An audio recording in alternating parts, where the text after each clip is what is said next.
December 2024 ஆண்டு பால்மா து மயோக் என்ற ஒரு தீவுக்கு போயிருந்தோம். இது ஸ்பெயின் நாட்டுக்குரிய தீவு. அழகான தீவுகளில் இதுவும் ஒன்று என்றே சொல்கிற அளவுக்கு ஒரு சொர்க்க பூமியாகத்தான் அந்த தீவு இருந்தது. நாங்கள் சென்ற காலம் கிறிஸ்மஸ் காலம் என்றதால் அங்கே கிறிஸ்மஸ் மார்க்கெட்டும் அந்த தீவின் கேபிட்டலில் நடந்தது. அந்த மார்க்கெட் காட்சி தான் இது. பாருங்கோ, வானளாவிய கிறிஸ்மஸ் ட்ரீ, அதுவும் மின் ஒளிகள் நிரம்பிய கிறிஸ்மஸ் ட்ரீக்குள்ளே நான் நிற்கிறேன். மிக அழகாக இருந்தது இந்த கிறிஸ்மஸ் ட்ரீ. நேரடியாக பார்க்கும் பொழுது மின் விளக்குகள் ஒளிர அந்த கிறிஸ்மஸ் ட்ரீக்குள்ளே பயணம் செய்கிறது, அதை இரவு நேரத்தில் மிக அழகாக இருந்தது. கிறிஸ்மஸ் மார்க்கெட் என்று சொன்னால் பகலில் ஒரு வடிவமாகவும் இரவில் இன்னொரு வடிவமாகவும் இருக்கும். கூடுதலாக அந்த மின் விளக்குகள் தர்ற அழகு இரவு நேரத்தை இன்னும் அழகுபடுத்துகிறதா இருக்கும். இந்த மார்க்கெட்டுக்கு நாங்கள் சென்றிருந்த போது மக்கள் கூட்டம் அலைமோதி கொண்டிருந்தது. கூடுதலாக சிறுவர் கூட்டமும் கூட. அங்கு வைக்கப்பட்ட ஒவ்வொரு கடைகள்லையும் ஒவ்வொரு விதமான பொருட்கள் விற்கப்பட்டு கொண்டிருந்தது. எல்லா நாடுகள்லையும் இருப்பது போல்தான் அந்த மார்க்கெட்டும் இருந்தது. ஆனால் நாங்கள் சென்று பார்த்த மார்க்கெட் மிக பெரியதாக இருந்தபடியால் எங்களுக்கு அந்த நேரம் கழிந்ததே தெரியாமல் அந்த இரவு நேரத்தை கழித்தோம். கிட்டத்தட்ட எங்களுக்கு 2 மணி நேரம் ஆயிட்டுது இந்த மார்க்கெட்டை ஆறுதலாக சுற்றி பார்த்து வர. அதில் எங்களுக்கு பிடிச்ச ஒரு சின்ன உணவையும் வாங்கி இருந்து சாப்பிட்டுட்டு அந்த மார்க்கெட்டில் இருக்கிற ஒவ்வொரு விடயங்களையும் நின்று நிதானமாக பார்த்துட்டு நிறைய புகைப்படங்கள் எடுத்துக்கொண்டு காணொளிகளை எடுத்துக்கொண்டு நாங்கள் அந்த நேரத்தை கழித்து கொண்டு வந்தோம். பால்மா து மயோக்குக்கு போகணும் என்று சொன்னால் சம்மர் நேரத்துக்கு போனால் கடல்களை நல்லா அனுபவிக்கலாம். கிறிஸ்மஸ் நேரத்துக்கு போனால் இப்படியான மார்க்கெட்டுகள் போன்ற விடயங்களை பார்க்கலாம். ஒரு நாட்டில் விண்டர் சம்மர் ரெண்டு அந்த காலனியில் அந்த நாட்டின் அழகை பிரிக்கும். பிரான்ஸ் நாடும் அப்படித்தான். விண்டருக்கு ஒரு வடிவமும் சம்மருக்கு ஒரு வடிவமாக இருக்கும். விண்டருக்கு இருக்கிற காட்சிகள் சம்மருக்கு இருக்காது, சம்மருக்கு பார்க்கக்கூடிய காட்சிகள் விண்டருக்கு இருக்காது. 2 காலநிலைக்கும் ஏற்ற மாதிரி நாங்கள் போய் வரவும் முடியாது. எங்களுடைய பட்ஜெட் அதுக்கு உதவாது. நாங்கள் கிறிஸ்மஸை கொண்டாடணும் மட்டும் தான் அந்த நாட்டுக்கு போனாங்கள். ஆனால் ஆசைக்கு கிறிஸ்மஸை கொண்டாடினாங்கள். 3 நாள் தான் அந்த நாட்டில் இருந்துட்டு வந்த நாங்கள். கிட்டத்தட்ட 3 இரவும் 4 நாட்களும் என்று சொல்லலாம். குளிரன்றதால எங்களால் கனநாள் நிற்க முடியல.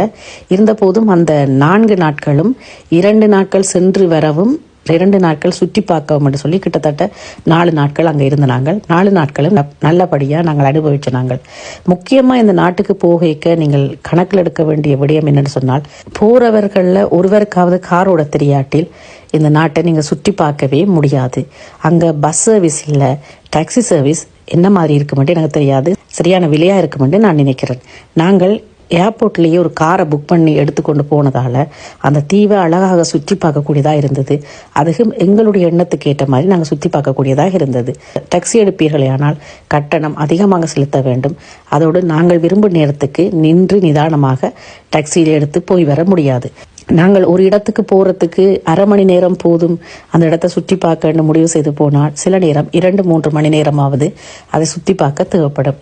அடுத்த டாக்ஸிக்கு நாங்கள் சொல்லி வெயிட் பண்ணி ஏறி போகிறது மிக கடினமாக இருக்கும். கார் எடுத்தீங்கன்னு சொன்னால் நிம்மதியாக செலவு குறைவாக நீங்கள் போய் வரலாம். ஆனாலும் விண்டருக்கு எங்களுக்கு 3 நாளைக்கு 7 சீட் கார் 350 யூரோ முடிஞ்சது. சம்மருக்குன்னு சொன்னால் இன்னும் அதிகமாகத்தான் முடியுமென்று நான் நினைக்கிறேன். இருந்த போதும் கார் எடுத்தால்தான் அந்த தீவை நீங்கள் ஆறுதலாக நிதானமாக உங்களுக்கு பிடிச்ச ஒவ்வொரு இடங்களையும் சென்று பார்க்கக்கூடியதாக இருக்கும். சம்மருக்கு நிறைய கடல்கள் இருக்குது. பாறைகள் நிறைந்த அழகான வர்ணங்கள் நிறைந்த கடல்கள், நீலக்கடல், பச்சைக்கடல், கடுநீலக்கடல், செங்கடல் என்று சொல்லி அந்த கடல்கள் மிக அழகாக இருக்கும். வெண்ணிறம் மணல் கொண்ட கடற்கரையை கோடை விடுமுறைக்கு போனால் அற்புதமாக அனுபவிக்கலாம். ஆனால் ஒரு பிரச்சனை இருக்குது. கோடை விடுமுறைக்கு இந்த தீவுக்கு அதிகமான சுற்றுலா பயணிகள் வந்து குவிவார்களாம். ஆகவே கோடை விடுமுறைக்கு அந்த நாட்டை அனுபவிக்கலாம் என்று போனாலும் கடற்கரையில் குளிப்பதற்கு எங்களுக்கு இடம் கிடைக்குமோ தெரியவில்லை. விண்டர் டைமுக்கு போய் கடற்கரையில் நிறைய சனம் நேர்ந்ததை நாங்கள் பார்க்கக்கூடியதாக இருந்தது. விண்டருக்கும் அந்த கடலில் இறங்கி குளிக்கக்கூடிய அளவுக்கு குளிர் அதிகமாக இருந்தாலும் எங்களுக்கு வெயில் கொஞ்சம் தந்திருந்தது. ஆகவே நாங்கள் கடல்லையும் இறங்கி குளித்தோம். அதை இன்னொரு காணொலியில் உங்களுக்கு காட்டுறேன்.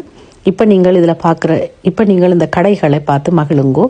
எல்லா வகை கடைகளும் இருக்குது. காப்பு, சங்கிலி, பாத்திரக்கடை, உடுப்பு கடை, சாக்லேட் கடை, மேக்கப் கடை, இப்படி நிறைய கடைகள் இங்கே நிறைஞ்சிருந்தது.